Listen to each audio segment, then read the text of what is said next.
Okay, good morning, everyone. Welcome back. We are at Thursday, week 3, just about nearing the 18% mark of completion for the semester. So good job on that. Thanks for working on getting here on time.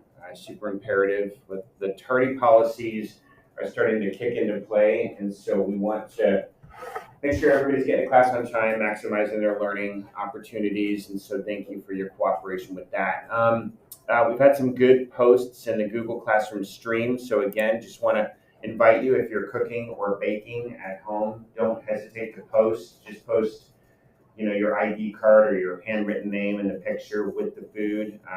Just tell me what you made and what you learned, and you'll get 5 points of experiential learning credit for that. So if you're already cooking at home, don't hesitate to share with us. I'd like to see that collaboration happening. So thank you for those of you.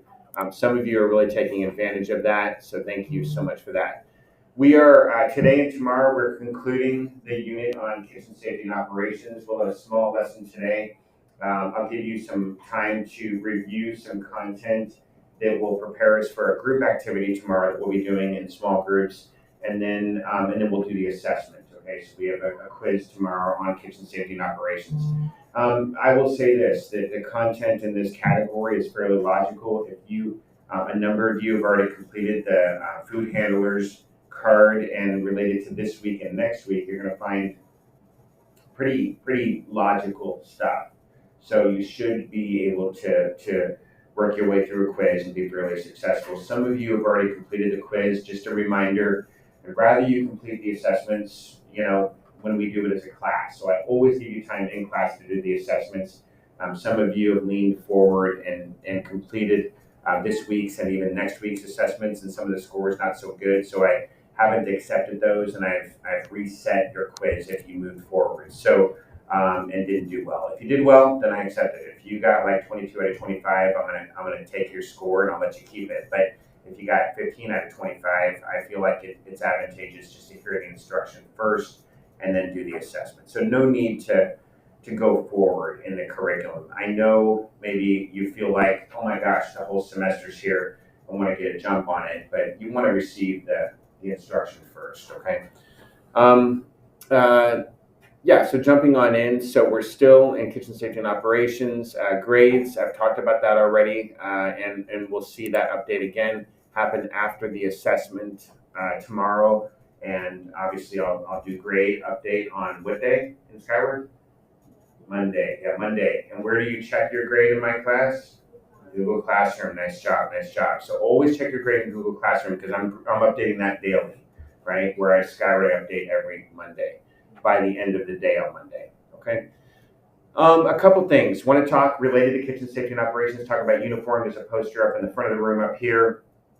This is sort of a standard dress code poster that's floated around the district. But the biggest things that are important here is that on lab day. So obviously I'm going to encourage you to always be in dress code for Battleground High School. But then on lab days, it's really important to consider keeping your self safe and ensuring that you can't spill something hot on your feet or on your legs and hurt yourself. All right. So I'm always going to require you to have closed-toed shoes and pants on. You can grab that in the middle. Is that somebody's water bottle in the middle? Quick public service announcement. It's been here for a week. Nobody, no takers. Okay. So closed-toed shoes and then pants, and then no crop tops or tank tops on lab days, okay? And then the rest of the days just be in compliance with the dress code for the school. One of the other things that I wanted to just remind you is that hygiene is an important part of your experience here, not just in the culinary arts class, but here in high school, right? So if you're in a situation that you chose to be up all night playing video games, which I've heard, I don't know who does that, but I've heard that happens. And so I can see on some faces, I know who you are, I'm joking. So it's important to make sure you're, even if you're in a lack of sleep, that you're showering, that you're bathing, that your hair is groomed, that your fingernails are trimmed, that you're taking care of yourself. There's nothing like being in a culinary arts class and having somebody who has hygiene issues. Sometimes it might be the switching of a deodorant or whatever that needs to be factored in. Some deodorants work better for your pH than others. So just be open to managing your personal hygiene, because I don't want to have a conversation with you about that, but I will if need be. And so it's part of us growing up, and so just make sure you're taking a shower daily and coming into school, in this class in particular, taking care of your hygiene. You will have chef coats that you'll be wearing when you're chef of the week, and I'll be talking about chef of the week next week. And so the chef of the week leader in each station will be wearing a chef coat, so I know who the leader is for your station every week. So you'll be creating next week a chef of the week schedule, and it's basically an embedded curriculum dealing with leadership overall, but then conflict resolution, problem solving, communication skill development, all of that. So it's a curriculum that I have embedded. It's actually a state requirement because we don't have a culinary arts club. So just keep in mind all of these facets from head to toe. You need to take care of yourself and groom yourself, and keep yourself prepared for our craft here in the culinary arts program. Okay, we're going to go ahead and jump in. I've got a couple different just video activities here that you're going to identify some hazards. It's going to take you through this in a video format, and then literally I'm going to give you some time even to lean forward today in the content for our quiz for tomorrow. So you'll have some prep time for that. And then if you choose, I'm going to give you some time to lean forward into the Ruby Food Safety and Sanitation Food Safety Assessment that we'll be doing next week. If you want to start taking that course, you'll have time today to do that. So we'll have some Chromebook time here towards the end of class, okay? Thank you. Okay, so here we go.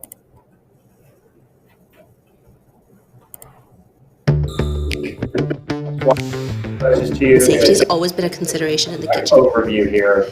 Sharp objects, hot operations from a food safety and sanitation, or I'm sorry, from a safety and operations perspective. Objects, heavy objects that occur every single day. You're dealing with hot pans, hot stoves, hot oil, open burners, knives and things like that, so you're always aware of it. Safety has always been a main consideration. It's one of our top priorities. I'm far more concerned now about safety than I ever have been before. So people need to learn to maybe take a breath and slow down and think about what they're doing before they rush into it. Over the past 20 years, safety has been more of a learning experience for me. When you're first getting into the business, I don't think that you feel that you can think about the safety aspect. You're just trying to do as best as you can to impress your employers. And maybe a lot of people that are just starting out are a little too shy. It takes time to learn this craft. Don't rush into things. People will show you the proper technique and a proper way to use pieces of equipment. Take care of you first. The restaurant or the food truck or whatever, they're going to survive. It's going to be okay. I think the most important thing is developing your own personal culture of safety. Your own personal safety starts with you. From a young person's point of view or a young employee's point of view, if your employer won't listen to you, they're not worth working for. In a small restaurant, when you only have 6 cooks, if somebody's down for a couple of weeks or a month with an injury, you've lost 20% of your workforce. So everybody else has to work harder, work more shifts, lose their weekends, all those types of things. The success that I have in my career is due in part to the fact that I work safe. That was instilled to me as a young cook. Nobody just was born a top-notch chef. Everybody started out as a dishwasher. These people that are above you, they were you in the beginning, and they had questions, and they were unsure, and they were uncertain, and so you have to remember that. Just get the line of communication going. Speak up. If we're missing something or overlooking something, I rely on my cooks and the people I'm working with to ensure that we're all working in a safe environment. Your health is your most valuable asset that you have. You have to make sure that you take care of it, and you want to have a long career. I'll say related to your health is like your most important asset. So this industry can be really tough on us physically. And so you really want to think about it. If you chose to go into this industry, the repetitive nature of what we do in the industry. I had probably when I was, I don't know, late 20s, early 30s, I had a C5 disc replacement here. So I had a cadaver bone put in my neck, screws and everything. And then rotator cuff work done too, just because of working with my right arm, knife cuts and everything. And so one of the things that I'll talk about as we wrap up this unit, the importance of using mechanical equipment whenever possible, a food processor, a blender. There's a lot of tools that we have at our disposal now that help take tension off of our bodies. And so one of the things that's super important is when you start thinking about your body, it's good to develop knife skills and to have repetition, but just not to the point that it's damaging to your body, right? So something to think about if you choose to work in this business.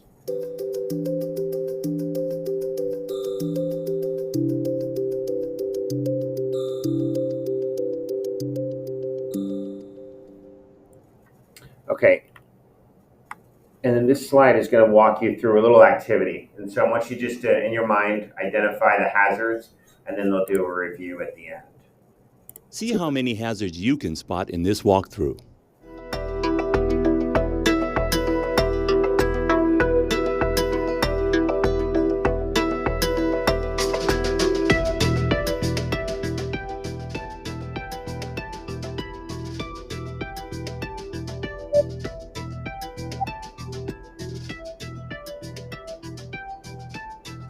Did you catch them all?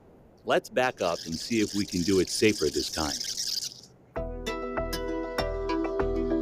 That looks like a tripping hazard. Better put it back where it belongs. Dish towels aren't much protection from a hot pan. Oven mitts are a safer bet. Okay, and reminder on that, right? So when he's referencing dish towels, well, there's different standards. We use green towels here as dish towels, as our sanitizing towels, and then the white towels are sort of like your oven gloves. And so keeping the white towels dry, remember that from yesterday, is important. And then keeping the green towels are the ones that you can use to wipe things down with. And then you have welding gloves, which are pretty durable on top of your stations too, to take things out of the ovens with. Let's clean this up before someone slips and falls. Ouch! What's a sharp knife doing in this? Okay, and the knives, right? The knives are always, just to reinforce this will be on the quiz, they're never put in the sink. I mean, it's just not an option, okay? So there's too many things going on. You got 4 people on a station. Even at home, knives should never be set in the sink. My rule here is you use a knife, you clean it, you put it away all in one motion. So when you're done with it, go to clean it and then hang it back up on the magnetic bar. So never set a knife in a sink, whether the sink is empty or has soapy water in it. Either way, it's more dangerous for any future user going to that sink. So we want to make sure that knives stay out of the sink all the time. Okay. So just when you're done, don't even set it down. Just clean it and hang it back up. Open drawer. A step stool is more stable for reaching a high shelf. Okay, so I talked about this yesterday. So right behind this door, okay, you'll be using this in the activity tomorrow that you're doing, the group activity. Some teams will be assigned to using a step ladder. So this step ladder, the old, will be what you use if you need to step up high and are uncomfortable, okay? If you can't reach it comfortably at like the level of your head, you need to go up higher than that. Just feel free to use the step ladder. Lock it in place all the way, and then have somebody sort of holding the ladder spotting you. That would be the best method, technique there for safety. Let's store this knife on a rack where it can't hurt anyone. Always clean up spills as soon as they happen. All right, so in terms of cleaning up spills, we have over here a broom and a dustpan. Okay, 2 of them. Okay, so if you need a broom and dustpan, you just grab this. They're hanging right here for your use. Okay, we don't have a mop locally. If we need to mop something, usually it's a small enough quantity. We'll just use a couple towels and pick it up off the floor with the towel. If it's more significant than that, I'll get custodial here to clean it up. Okay, pretty straightforward stuff. Okay. Any questions on that? Okay, and then I want to just talk about sustainability, right? That's one of that. We have professionalism, organization, safety, we've talked about a lot. Sanitation, we'll be talking about next week, and sustainability. And this is where we're just dealing with resource management, use and reuse. Okay, so there's a composting bin here at the center of the classroom. It always resides here. It's usually taken out at the end of the day during sixth period during my advanced class. All right, so the composting location where we dump the compost is out just right outside the back door here. So, typically I have them take it out. If it's too full, we'll take it out earlier on in the day, but basically we'll go out into that gated area. There's bins out there that are for compost. The bins, you need to select one with a liner in it and then dump the compost into the bin. So I hit the can a couple times and then we'll bring it back, and I have a hose at the back door that I hook up and we'll clean the compost bin out. Okay, so you can see in the picture there the gated area, and that gated area is literally right outside our back door to the right. In the blue bin, so listen here, blue bins, okay, give us heads up please. Okay, nice. Blue bins are for recycling, okay, and that means paper, cardboard, plastic, cans, all of that. Once they're cleaned, if there's no food debris on them, they can go in the blue bins, okay? There's two blue bins, there's one up here, right by my station, by the front door, across from your entrance into the classroom. There's another blue bin over there. So when you go to demonstrate sustainability on your Slack, all you do is, if you're recycling something, take a picture of you putting it in the blue bin. That's it. You just say, Max went and recycled the glass jar and put it in the glass jar bin. Okay, so there is a separate glass recycling bin. I have that. I take the glass. We don't recycle glass here at Battleground High School. So I'll just periodically, when that sort of fills up, I'll just bag everything and take it home and put it in my glass bin at home. So the glass goes into that bin without lids, cleaned, and then into that bin. And then the other recycled items go into the blue bin, okay? And then everything else goes in the black trash cans that are locally located by your stations. We also have a unit called a Lomi. Okay, and I'm going to show you a quick video on a Lomi. And this is it's really creating a debris that's used to support composting. It isn't necessarily creating compost in and of itself, but it's sitting right over here on the countertop. And we'll put food waste and debris into that. So I'm going to show you a quick overview of how that works. In this video, we would like to share with you our honest review on Lomi. Lomi is an Does anybody have a Lomi or another type of composter like this at home? electronic composter that can turn your food waste into dirt. We ordered it from Indiegogo on the first day when they launched in April 2021. After waiting nearly a year, we finally received it in March. We've been using it for a little while, and in short, pretty disappointed. But we're still using it with some modifications. So if you're considering whether to buy a Lomi, and when this video was created, the models changed and evolved like multiple generations since then. It's one of the more premium products on the market now, but there's a couple of other competitors that are out there now. This space has blown up since COVID. I don't think COVID was the trigger point, but just the technology is there now, and so you can create compost really aroma-free within your own house, basically. Lomi or not, please keep watching. We'll share with you what we like about it, what we don't like, and hopefully this video will be helpful. The Lomi composter comes with 3 modes. We tested all of them, and we decided that we will only use the grow mode as we want to keep the maximum amount of nutrients in the soil. But we also tested the 2 other modes, and here are the results. The first mode is the eco mode. We tried the eco mode on day 1 when we first received it, which is the quickest cycle. The only scraps I had at that time were coffee ground that I collected for a couple months beforehand. We were curious how these coffee grounds would end up, so we gave it a run. After the 3-hour cycle completed, it didn't change that much, and it just feels like the coffee got roasted again. It actually smells like fresh ground coffee. It almost felt like I could just make another cup of coffee with it. But they're definitely not like compost. There's a Reddit comment that totally reflected how I felt. It stated, "What I always wanted, a $500 device that cooks my trash before I throw it away." In reality, we didn't really do it 100% properly on the first time. First, it needs to have like a variety of food scraps, not just coffee by itself. We're just a 2-person household. We don't have that much food waste every day. So I had to collect them in a bag, tie it up, and keep them in the fridge. I know it sounds weird, but it's actually not that bad. Like, it didn't stink that bad in the fridge. I thought it was gonna be terrible. We had like coffee grinds and citrus peels, and those really helped to remove the odors. We ran the machine when the bag got full.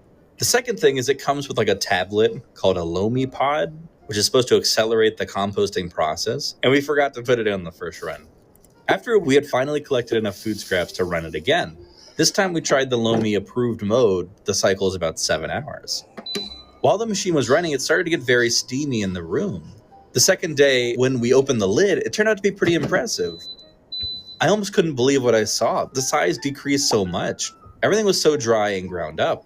This dirt even smells pretty good. However, there's still a few things that haven't fully broken down yet, like some mango skin, and you can also see some eggshells remaining. We also tested grow mode. You get nearly the same result, except it takes longer with more electricity usage. The whole cycle takes 16 to 20 hours. The difference is the grow mode runs at a lower temperature, so it will keep more micronutrients. But is it really a compost? If you Google it, it'll give you an answer like this. This dirt definitely doesn't have the earthy smell, and some of the organic material is still visible. Back to the dirt from our second try. I left them inside a pot and kept it on the porch outside for about 2 weeks. During these 2 weeks, it rained a couple times, and now it turned into like a hard block. The worst thing is, there are many insects living beneath this dirt block. Because things are not fully broken down, it's kind of obvious that the insects like it. Therefore, I decided not to put the Lomi compost directly on my plants, since this kind of dirt hasn't fully broken down and it'll attract so many bugs. Instead, I accidentally found a better way to use this device. There was one time I forgot to add the Lomi Pod tablet after I let it run for 3 hours.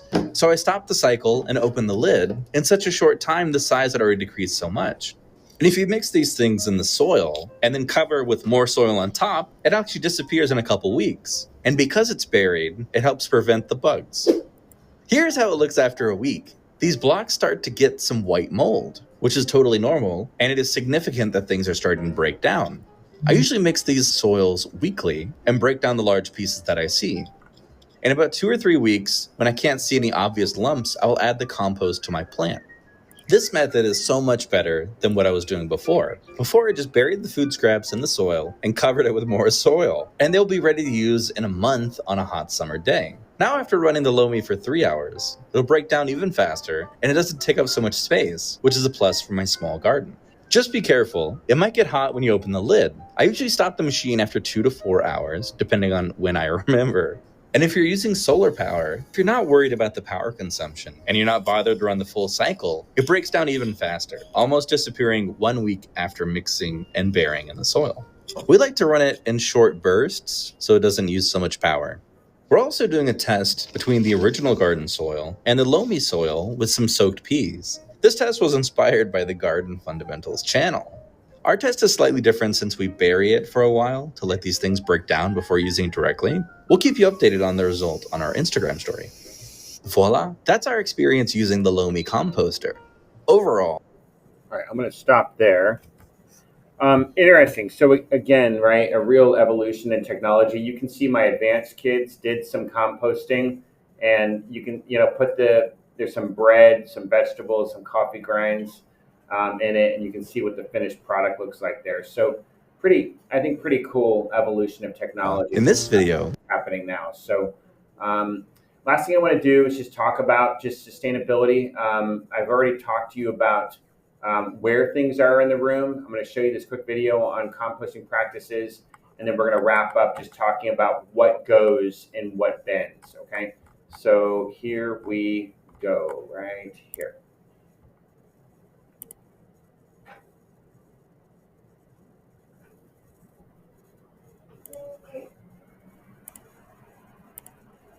I've always just had this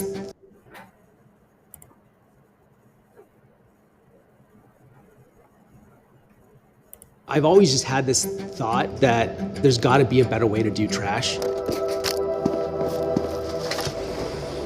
They can paint the trucks green all they want, but like they're not actually green. It's never been green. It's one of the biggest lies that we're looking at every day. What if we were to design And this is the whole functionality behind this technology. And then the thing that I'm going to show you at the end of sort of understanding what goes into what bin, I'm going to show you specifically what happens with trash here in Clark County. So take what he's talking about, sort of holistically looking at trash and looking at methane, right? When your food goes into the trash can, it obviously goes to a landfill. And then as that breaks down, it produces gases that are more harmful to the environment. So that's what we're talking about now, how to mitigate that. The world's largest waste company without trucks. Okay, let's talk about Bloom. The big challenge that we're trying to solve here is food waste. Based upon a research that NASA did, they looked at where are the hotspots that emit the most amount of methane. Landfills were one of the top spots.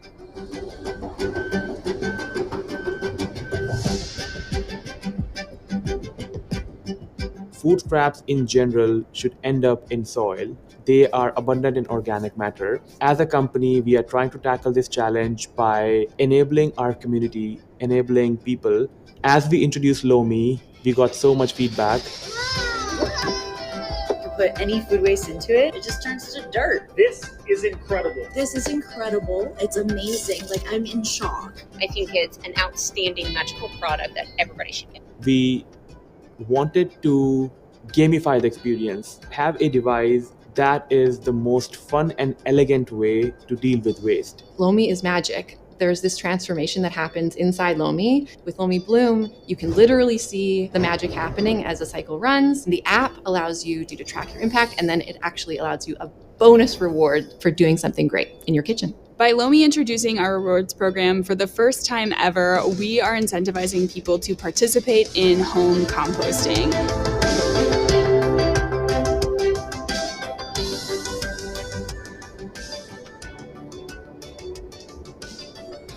This is something that's never been done before. We as Lomi believe so much in the power of composting that we are willing to bet on it. You run your Lomi to earn points to reinvest in your Lomi system and in your kitchen, so that way you can keep running your Lomi to make more dirt, to make more food, to get more rewards. It's all a complete cycle. The whole business started with this idea of, can you create a future without waste? 20 years from now, we look at Lomi as no different than the dishwasher. Everybody has one. Nobody thinks twice about whether they're in a home or not. We're going to see. I think we'll get to the place, you guys, that this type of technology will be built into the home kitchen. I mean, we will just see. Or parents went to the we call it Street of Dreams or Brea Homes or whatever we call it in Vancouver. Anybody do that? That you see these nicer homes being built, and you go and visit the builds before the new residents move into them. And they're staged and they're really nice, and you see this advanced technology in them. I didn't see this built in, but I think there's going to come a day in the next 5 to 10 years, it'll start to be a standard of being building this technology into your home kitchens. I really do. See a future where a lot more of our waste is managed in the home. And the reason we love this idea of create a future without waste is if you go back far enough in time, there was no waste. We used everything. It's been in our past. So why can't we just go back to that?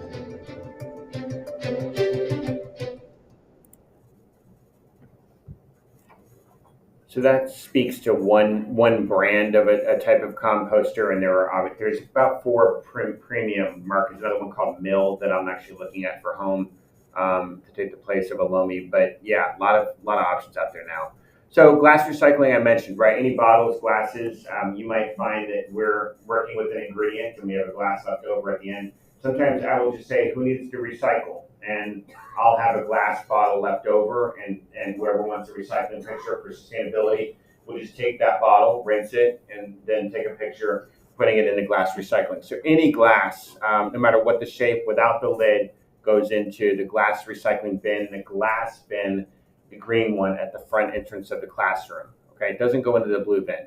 Into the blue bin, it's a little bit different. Paper, cardboard, plastic bottles, again, cleaned, needs to be rinsed out. And this is all applicable to your home use as well. So I'm trying to teach you also for what is used at home and how it breaks down and gets used in the recycling process. So metal as well, clean, like cans, number 10 cans, soup cans, even a lot of the time people don't know aerosol cans.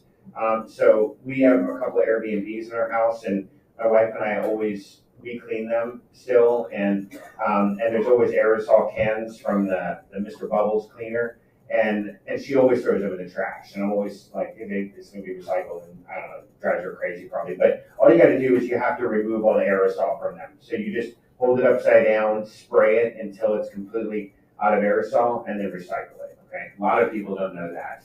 And then again, the plastic can be, if you're gonna do a milk jug, the strategy would be, so it doesn't take up much room, push the air out and then put the lid back on, okay? So it's more compact, okay, it doesn't take as much space. And then the cardboard, one thing to remember, waxy cardboard shouldn't be recycled.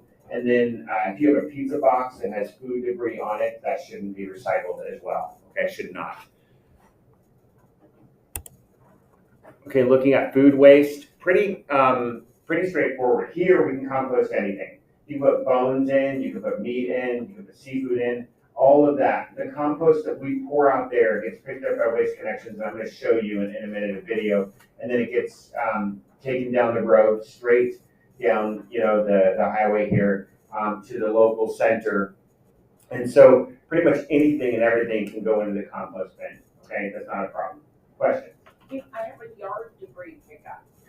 Does that go in with compost? No, yard debris is different. And you don't want, there's a lot of the time, good question about having a yard debris can and a composting process. You don't want to put food in your yard debris. So Waste Connections has known on that. A lot of people think, oh, it's food, it's going to break down, it can support the processing of that yard debris, but they're processed very differently. So, and really when it comes to composting, what happens is it comes up to a temperature that breaks down and helps germinate the right bacteria. And whereas the yard debris is a process like that, they're not trying to cook the yard debris like they cook the compost. And the compost naturally cooks. There's no natural heat being added to it, but just the sun hits the dark pile of compost, and literally inside the depths of that compost pile that's sometimes, a couple stories tall, it literally cooks the inside of it and breaks everything down, okay? So we can compost anything into the compost bin, okay? And then reminder, when I talk about going back here, clamshells, like to-go containers, all of those types of items are not compostable, so you want to keep that in mind, or not recyclable. And then the last one here, garbage, all right? So the clamshells, to-go containers that have food debris, Starbucks cups, paper coffee cups that have food or beverage on them, chip bags, the grocery bags. Now, obviously, that's changing now. The best practice for the grocery bags is to take them back to the grocery store. They have a return, reuse, recycle bin there. You can put them in there. And then freezer boxes and microwavable boxes are not recyclable. They often go into recycling. And the reason why they're not recyclable is that there are additives to those boxes so they don't break down from moisture. And so they don't break down very easily in the composting process or in the landfill. And so they go into trash because they can't be recycled, okay? The tensile strength of them, even crazy enough, even when you take a ream of paper and unwrap it, that paper that's on the outside of it is not recyclable, okay? Because it has a tensile strength and it has an additive to it that shouldn't be put into the recycling process. And so a lot of unknowns. I used to have Waste Connections come and talk in class. It just takes so much class time up that I'm not doing it anymore. So I'm just trying to do a brief overview. Okay, last thing I want to do here, and then I'm going to sort of wrap up, is I'm going to show you sort of specific to Clark County Green Schools, what it looks like for our waste here in Clark County and where it goes up the river.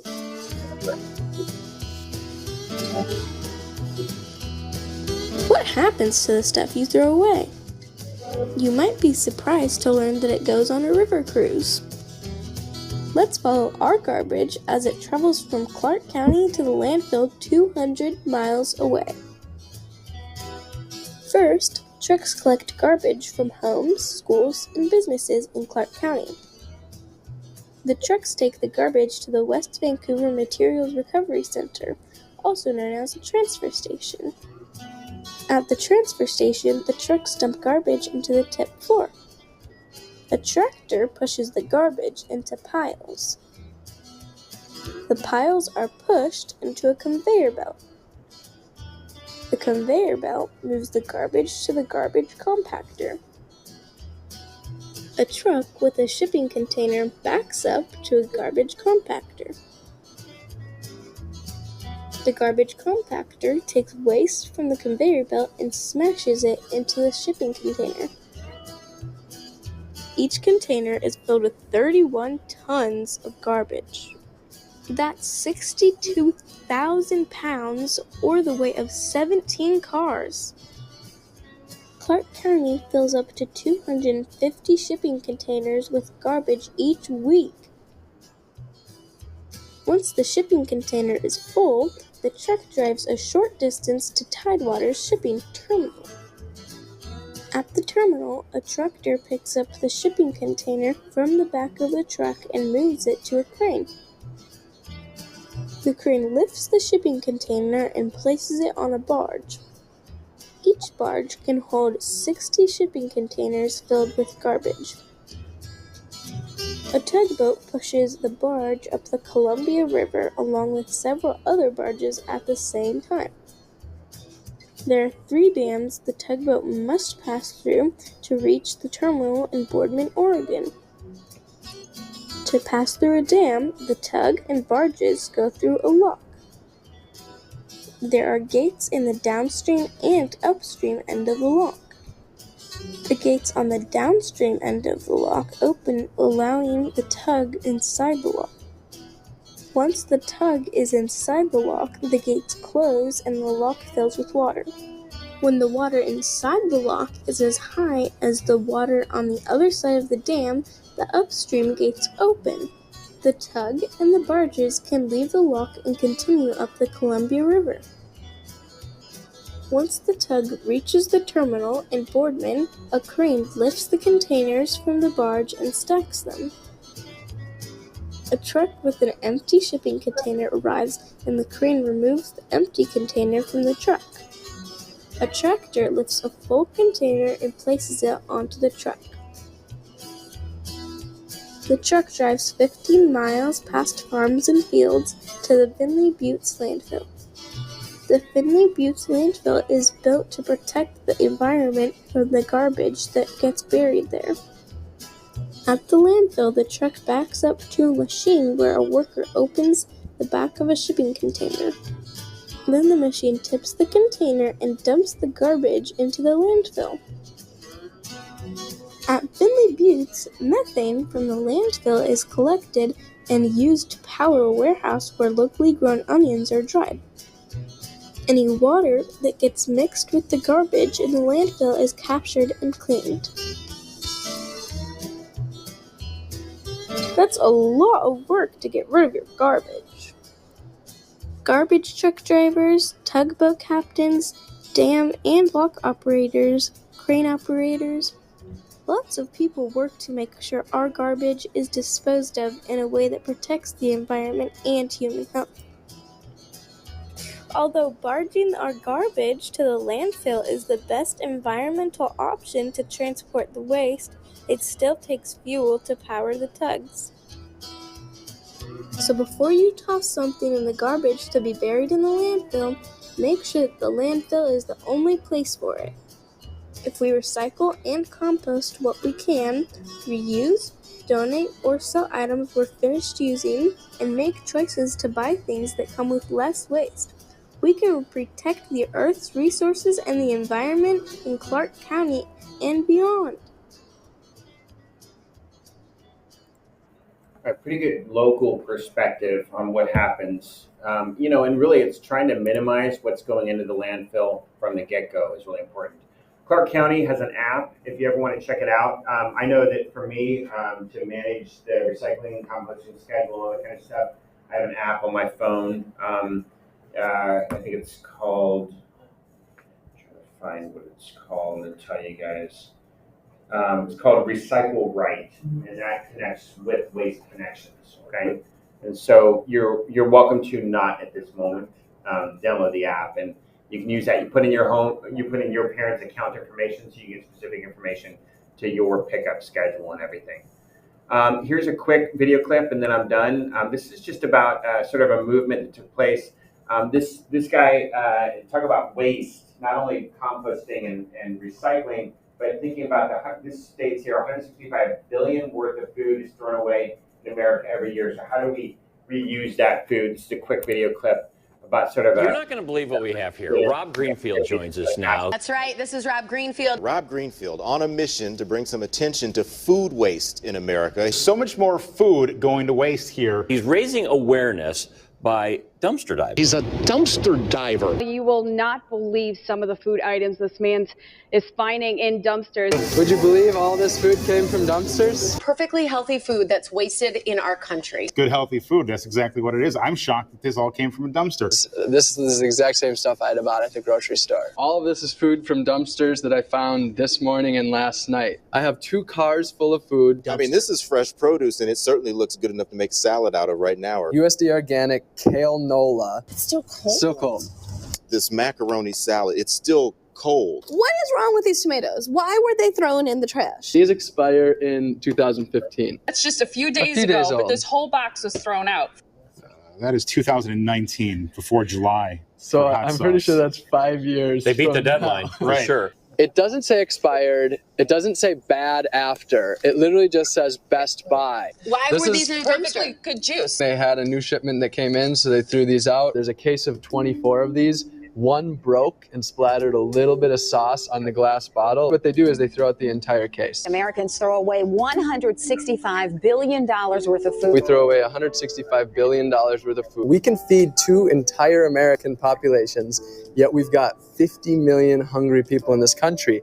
I'm trying to get grocery stores to donate millions of pounds of food per year to people who need it. Stores, companies, they need to do a better job of managing their inventory. There's a misconception that grocery stores aren't allowed to donate food.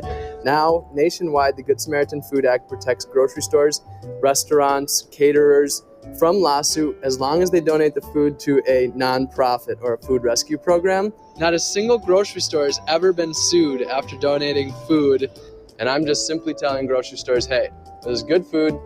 Donate it to nonprofits and food banks rather than throwing it in the dumpster. Just ask your grocery store, hey, do you donate? And be proactive. Ask the stores to donate. Tell your grocery stores to donate, not dump. You can make a difference, that you should be going to the manager of your neighborhood grocery store and telling them, hey, we want you to do a better job. We want you to not waste so much food. There are lots of nonprofits willing to pick this stuff up and take it to a food bank or a shelter. Good news, there's thousands of food rescue programs across the country that are willing to come to the grocery stores and pick up the food. And there's also thousands of grocery stores that are donating food.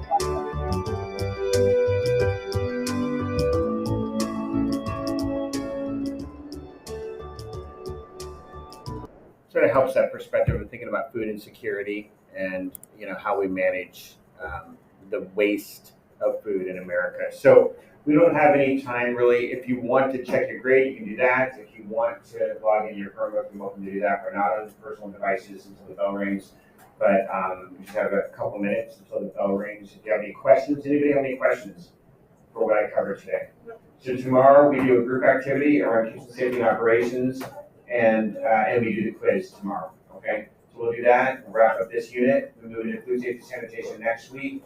And we do our first lab next week, our hand washing lab. I know there's no food yet. And then the following week, we start labs and we never stop them for the rest of the semester, okay? So we're getting close, guys. We've got five more days basically of learning. And then we're cooking and baking and all that good stuff. So any questions, let me know. Thank you.